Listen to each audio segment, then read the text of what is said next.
ಭಾರೀ ಮಳೆಗೆ ಸುಬ್ರಹ್ಮಣ್ಯದ ಕುಮಾರಧಾರ ಬಳಿಯ ಪರ್ವತಮುಖಿ ಎಂಬಲ್ಲಿ ಮನೆಯೊಂದರ ಮೇಲೆ ಗುಡ್ಡ ಕುಸಿದು ಬಿದ್ದ ಪರಿಣಾಮ ಇಬ್ಬರು ಸಹೋದರಿಯರಾದ ಬಾಲಕಿಯರು ಮಣ್ಣಿನಡಿ ಸಿಲುಕಿ ಮೃತಪಟ್ಟ ಘಟನೆ ನಿನ್ನೆ ರಾತ್ರಿ ನಡೆದಿದೆ.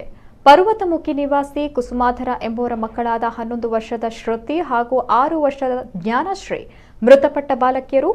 ನಿನ್ನೆ ಸಂಜೆಯಿಂದ ಸುಬ್ರಹ್ಮಣ್ಯ ಪರಿಸರದಲ್ಲಿ ಭಾರೀ ಮಳೆಯಾಗ್ತಾ ಇದ್ದು, ಧಾರಾಕಾರ ಮಳೆಗೆ ಕುಸುಮಾಧರ ಅವರ ಮನೆಯ ಹಿಂಬದಿಯ ಗುಡ್ಡ ಏಕಾಏಕಿ ಮನೆಯ ಮೇಲೆ ಕುಸಿದು ಈ ದುರಂತ ಸಂಭವಿಸಿದೆ.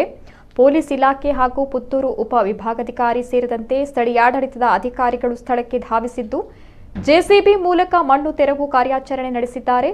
ಮನೆಯಲ್ಲಿ ತಂದೆ, ತಾಯಿ, ಅಜ್ಜಿ ಹಾಗೂ ಮಕ್ಕಳಿಬ್ಬರಿದ್ದು ರಾತ್ರಿ ವೇಳೆ ಏಕಾಏಕಿ ಶಬ್ದ ಕೇಳಿದ್ರಿಂದ ಮೂವರು ಮನೆಯಿಂದ ಹೊರಗೆ ಓಡಿ ಪಾರಾಗಿದ್ದಾರೆ. ಈ ವೇಳೆ ಮಕ್ಕಳಿಬ್ಬರು ಮನೆಯೊಳಗಿದ್ದು ಏಕಾಏಕಿ ಗೋಡೆ ಕುಸಿದು ಬಿದ್ದಿದ್ರಿಂದ ಅವರಿಗೆ ಹೊರಬರುವುದಕ್ಕೆ ಸಾಧ್ಯ ಆಗಿಲ್ಲ.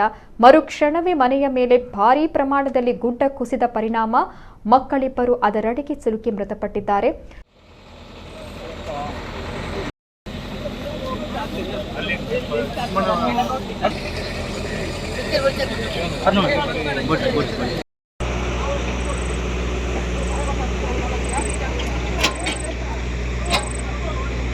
ಇದು ಮನೆ ಇದ್ದ ಜಾಗ. ಬಹಳಷ್ಟು ಬಿರುಸಾದ ಮಳೆ, ರಾತ್ರಿ 9 ಗಂಟೆ ತನಕ 3-4 ಗಂಟೆ ಬಂದ ಮಳೆಗೆ ಸುಬ್ರಹ್ಮಣ್ಯದ ಪರ್ವತಮುಖಿ ಎಂಬಲ್ಲಿ ಗುಡ್ಡ ಜರಿದು ಮನೆಯೊಂದರ ಮೇಲೆ ಗುಡ್ಡ ಜರಿದು ಎರಡು ಎಳೆ ಪ್ರಾಯದ 2 ಹೆಣ್ಣು ಮಕ್ಕಳು ಮೃತಪಟ್ಟಿದ್ದಾರೆ. ಈಗಾಗಲೇ ಸ್ಥಳೀಯರು ಮತ್ತು ಎಲ್ಲ ಇಲಾಖೆಯವರು, ಕಂದಾಯ ಇಲಾಖೆ ಇರ್ಬೋದು, ಪುತ್ತೂರಿನ ಉಪವಿಭಾಗಾಧಿಕಾರಿ AC ಅವರ ನೇತೃತ್ವದಲ್ಲಿ, ಸ್ಥಳೀಯ ಗ್ರಾಮ ಪಂಚಾಯತ್ ನೇತೃತ್ವದಲ್ಲಿ ಹಾಗೂ ಪೊಲೀಸ್ ಇಲಾಖೆ, ಅಗ್ನಿಶಾಮಕ ದಳ ಮತ್ತು NDRF ಎಲ್ಲ ಇಲಾಖೆಯವರು ಬಂದು ಈಗಾಗಲೇ ಪರಿಹಾರ ಕಾರ್ಯಾಚರಣೆ ಈಗಾಗಲೇ ಮುಗಿದಿದೆ. 2 ಶಂಕಿತ ಮೃತದೇಹಗಳನ್ನು ಮೇಲೆತ್ತಲಾಗಿದೆ. ಈಗಾಗಲೇ ಮರಣೋತ್ತರ ಪರೀಕ್ಷೆಗೆ ಎಂದು ಸುಬ್ರಹ್ಮಣ್ಯದ ಪ್ರಾಥಮಿಕ ಆರೋಗ್ಯ ಕೇಂದ್ರಕ್ಕೆ ರವಾನಿಸಲಾಗಿದೆ. ಸುಬ್ರಹ್ಮಣ್ಯದಲ್ಲಿ ಭಾರೀ ಮಳೆಯಾಗ್ತಾ ಇದ್ದು ಅಂಗನವಾಡಿಗಳಿಗೆ ರಜೆಯನ್ನ ನೀಡಲಾಗಿದೆ. ಅಲ್ಲದೆ ಜನಪ್ರತಿನಿಧಿಗಳು ಭೇಟಿ ನೀಡಿ ಪರಿಸ್ಥಿತಿಯನ್ನ ಇಂದು ಅವಲೋಕಿಸಿದ್ದಾರೆ. ದಕ್ಷಿಣ ಕನ್ನಡ ಜಿಲ್ಲೆಯಲ್ಲಿ ಬಿಟ್ಟು ಬಿಡದೆ ಸುರಿತಾ ಇರುವ ಮಳೆಯಿಂದಾಗಿ ಹೆಸರಾಂತ ನಾಗಕ್ಷೇತ್ರ ಕುಕ್ಕೆ ಸುಬ್ರಹ್ಮಣ್ಯದಲ್ಲಿ ಮೇಘ ಸ್ಫೋಟ ಉಂಟಾಗಿದೆ. ಕುಕ್ಕೆ ಸುಬ್ರಹ್ಮಣ್ಯದಲ್ಲಿ ಕುಮಾರಧಾರ ತುಂಬಿ ಹರಿತಾ ಇದ್ದು ಕೊಲ್ಲಮೊಗರು, ಹರಿಹರ, ಬಾಳುಗೋಡುವಿನಲ್ಲಿ ಧಾರಾಕಾರ ಮಳೆಯಾಗ್ತಾ ಇದೆ.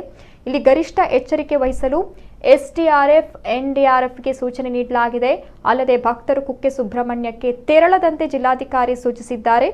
ಕ್ಷೇತ್ರಕ್ಕೆ 1-2 ದಿನಗಳ ಕಾದು ಬಳಿಕ ದರ್ಶನ ಪಡೆಯಲು ಸೂಚನೆ ನೀಡಲಾಗಿದೆ. ಘಟನಾ ಸ್ಥಳಕ್ಕೆ ಸಚಿವ ಅಂಗಾರ್ ಅವರು ಭೇಟಿ ನೀಡಿ ಪರಿಶೀಲಿಸಿದ್ದಾರೆ.